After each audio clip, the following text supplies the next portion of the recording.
We set a task and finish group of councillors and we asked them to do a job of work.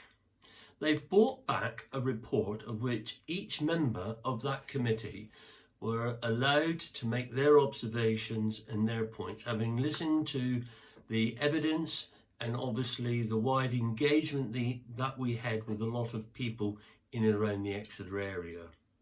I've been receiving a lot of emails. I believe I've answered them, as many as I can. If I haven't, bear with me, I will do. But I'm having as many emails for, as many emails against. There is a recommendation that we should seek to relocate it in a more prominent place whereby people can learn about the history. And also, but before we can do that, we need to ask Historic England. Then after that, we go for planning permission, and then we will have a full public debate and consultation where we will again listen to what everybody has to say, and the councillors will have to make a decision on behalf of Exeter. And that's let alone the money that may be needed if we were to do anything. But those recommendations brought out a number of more important issues than just the statue, which is in itself important to a lot of people.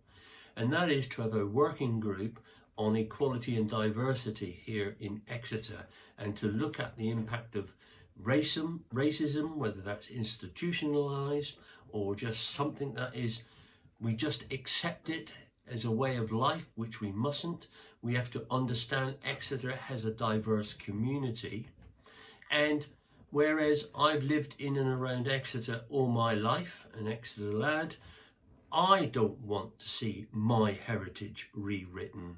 I don't want to see my history of my city cast aside.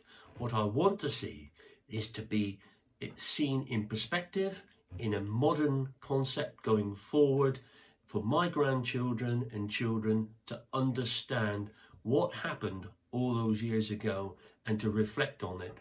And as they say, to make sure we learn from anything of our history and we don't repeat it in the future. So it was an important debate. It now goes to the full council where we will hear more. So I'm just telling people, please do not assume decisions are made when they are not.